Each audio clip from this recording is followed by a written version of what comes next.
Okay, magandang araw po sa lahat. Kung maalala niyo po sa kagabi, nag-apply tayo ng ating Glove Miracle na sabon sa ating mukha. Direktang in-apply natin. Alam niyo to, parang lotion po to sa personal kung makikita niyo.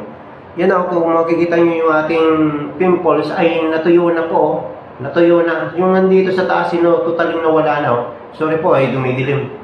Yan, pangit ang cellphone ko. Yan natuyo na siya kasi kagabi talaga yung malala yan. Baga bumukol pa yan Ngayon tuyo na, pagaling na. So ibig sabihin effective po talaga ito sa pimples. So ngayon maghilamos tayo.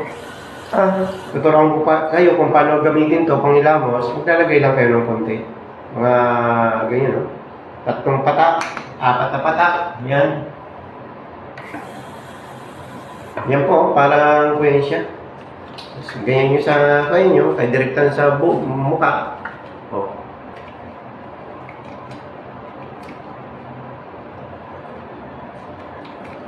Kahit na unscented po siya, mabango po siya. Kasi nga dahil sa mga organic na ingredients na ating sangkap dito.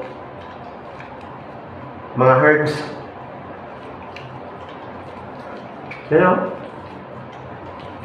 Ang ganda sa mukha niya. Parang lotion lang Hindi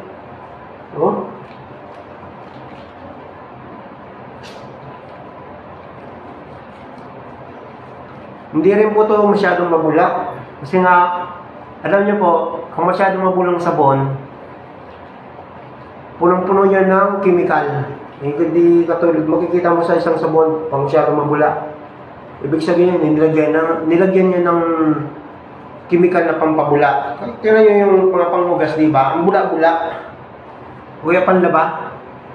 Kasi may SLS yan na nilalagay o SLI, which is yung chemical na pampabula. Ito po wala.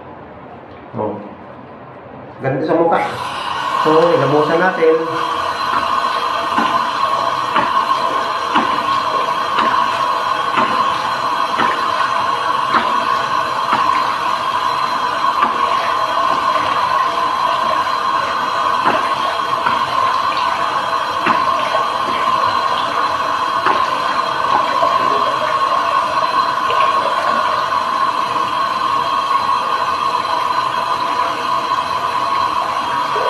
Ayan.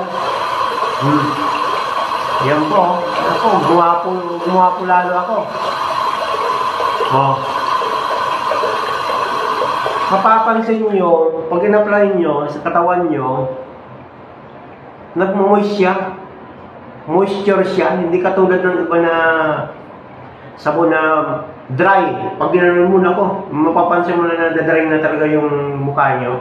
Ito hindi moisture siya, nagmumoy sa mukha nyo. Malambot yung mukha, hindi gaya ng iba na kunyan. Pero tanggal yung dumi. Kasi nga, ito ay alkaline. Alkaline itong sabon na to. So, talagang matatanggal din ang dumi ng katawan nyo. Yan ganda sa mukha niya. Diba? Yan po, magandang umaga sa lahat. Malapit na po. Abangan yung lunch namin ng aming product para sa inyo, sa mga anak nyo. God bless po. Ingat po. Ingat po ang lahat.